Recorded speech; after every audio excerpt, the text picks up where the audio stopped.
Pada sesi keempat kali ini, saya akan membahas secara singkat mengenai mobilitas dan indikator sosial. Apa yang disebut dengan mobilitas sosial? Mobilitas sosial bisa diartikan sebagai pergerakan individu ataupun kelompok dari satu posisi atau lapisan sosial tertentu ke posisi atau lapisan sosial lain dalam masyarakat yang menerapkan stratifikasi sosial. Lalu, apa signifikansi dari studi mobilitas sosial? Pertama, menyangkut isu Equal Opportunity Society. Mobilitas sosial mengindikasikan apakah masyarakat memiliki struktur dan sistem sosial yang menerapkan kesetaraan kesempatan. Kedua, isu tingkat keterbukaan masyarakat. Mobilitas sosial memperlihatkan tingkat keterbukaan suatu masyarakat. Dengan mengetahui tingkat keterbukaan tersebut, peneliti juga bisa membandingkan tingkat keterbukaan satu masyarakat dengan masyarakat lain. Ketiga, isu keadilan sosial. Keadilan sosial di sini diartikan sebagai keadilan sosial vertikal, yaitu antar kelas, horizontal, antara suku, agama, antar golongan, dan juga regional, antara pusat dan daerah. Martin Lipset dan Hans Zetterberg membahas antara lain dua hal, yaitu penyebab mobilitas sosial dan juga dimensi mobilitas sosial. Mereka berpendapat bahwa penyebab mobilitas sosial adalah adanya supply dari posisi status yang tidak terisi. Dan kedua, penyebab lain adalah adanya pergantian ranking. Sedangkan yang dimaksud dengan dimensi mobilitas sosial adalah 4 hal. Pertama, ranking okupasi. Kedua, ranking konsumsi.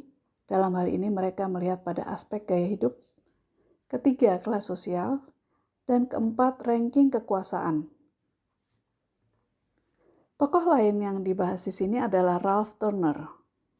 Turner mengaitkan sistem pendidikan Amerika dan Inggris dengan mobilitas sosial, khususnya mobilitas vertikal. Ia berasumsi bahwa dalam sistem kelas yang terbuka, dengan dibukanya sekolah umum akan membuka peluang mobilitas sosial vertikal. Temuan penelitian Turner adalah adanya dua jenis mobilitas berdasarkan norma masyarakat. Pertama adalah mobilitas sponsor, di mana penentuan kelompok elit dipilih oleh kelompok tertentu. Dan status elit ditentukan berdasarkan kualifikasi tertentu. Sehingga seseorang yang bisa masuk ke dalam kelompok itu adalah yang sudah ditentukan. Kedua, mobilitas kontes.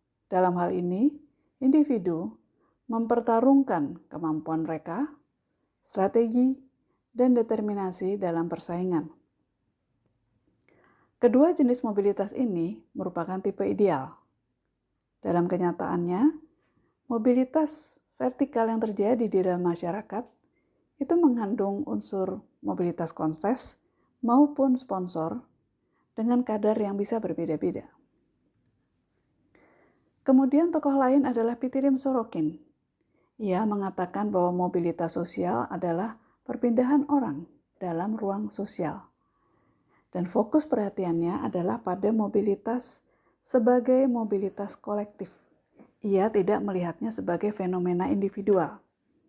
Bagi Sorokin, peran struktur dan kelompok yang menjadi fokusnya, bukan kompetensi individu. Mobilitas sosial juga bisa kita lihat dalam mobilitas horizontal maupun vertikal. Mobilitas horizontal itu adalah perpindahan seseorang dari satu posisi ke posisi lain, namun dalam strata yang sama. Sedangkan mobilitas vertikal adalah perpindahan seseorang dari satu strata ke strata lain, bisa berupa perpindahan ke atas ataupun perpindahan ke bawah. Kemudian, kajian mobilitas itu bisa dilakukan antar generasi ataupun intragenerasi. Mobilitas antar generasi itu menguji hubungan status sosial dari satu generasi ke generasi lain, umumnya dari generasi orang tua ke generasi anak.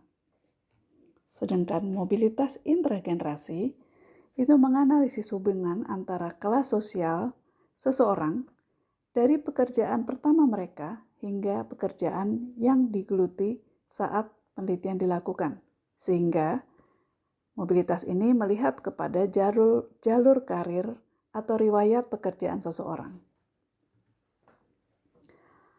Untuk mobilitas antar generasi, analisis yang dilakukan adalah berupa analisis mobilitas absolut dan mobilitas relatif.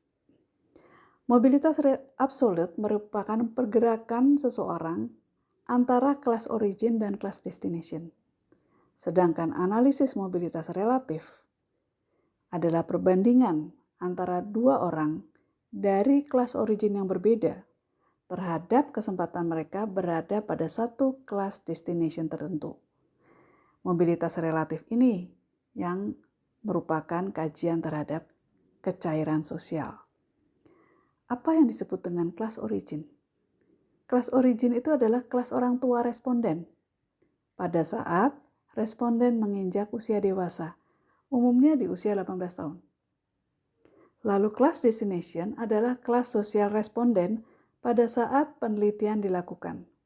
Nah, kedua jenis kelas ini sangat diperlukan dalam analisis karena analisis perlu melihat ada atau tidaknya perubahan kelas sosial antara orang tua dan responden.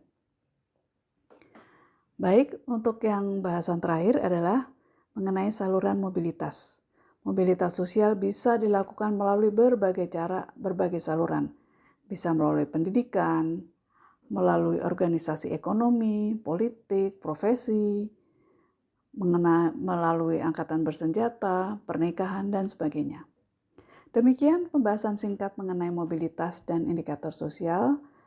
Terima kasih atas perhatian saudara-saudara. Sampai ketemu pada sesi berikutnya.